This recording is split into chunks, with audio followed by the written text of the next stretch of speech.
Fala pessoal, vamos começar mais um bloco do Descomplicando o CPC? Pois é, o objetivo da gente é entender de forma prática e didática esse instituto que é essencial no dia a dia do direito. E para isso a gente já vai começar falando do que é o Código de Processo Civil, qual a sua definição. E ele nada mais é do que uma lei que regulamenta como vai acontecer os processos no âmbito civil, do direito civil. E, além disso, nas demais áreas onde não tem um código específico, por exemplo, processo penal, direito penal, temos o processo penal, mas no direito administrativo não temos um processo de direito administrativo. Então, a gente aplica o Código de Processo Civil, certo? Então, ele é de suma importância. Todo advogado precisa saber processo civil, porque ele está no dia a dia. Então, o que é o Código de Processo Civil? É uma lei que regulamenta como vai acontecer o processo. E o principal objetivo do Código é garantir e assegurar a justiça, para que as partes possam promover uma eficiência processual. Inclusive, o legislador trouxe esse objetivo expresso na lei, em seu artigo 2º. Além disso, o Código traz alguns princípios que eu considero, não só eu, diversos doutrinadores consideram fundamentais, são os princípios fundamentais do Código de Processo Civil. O primeiro que eu coloquei aqui para mencionar foi o princípio do devido processo legal. O que é isso? Que todos têm um processo justo. A gente tem um processo a seguir, um devido processo legal, literalmente à luz da letra. Então, não posso simplesmente entrar com o processo e pedir que o juiz já dê a decisão sem que haja a defesa, que haja a contestação, o embargo, seja o que for, embargos à execução. Não posso pular etapas.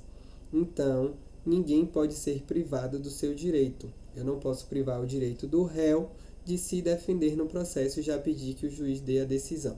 Existem casos específicos que pode acontecer do juiz dar uma decisão proferir uma decisão sem ouvir a outra parte, mas a regra é ouvir a outra parte, certo? E não só a isso, porque na verdade eu mencionando esse exemplo, acabo falando sobre um princípio que eu vou mencionar mais lá na frente. Mas o que eu quero dizer é que não pode alterar a ordem do processo de uma forma que prejudique a outra parte. E além disso, a gente tem o princípio da isonomia, que ele assegura que todos sejam iguais perante a lei. Não pode haver distinção entre fulano é mais rico do que ciclano. Então, o processo dele vai ser mais rápido por conta disso. Não. Existe o princípio da isonomia, que é justamente para garantir que todos sejam tratados de forma igualitária.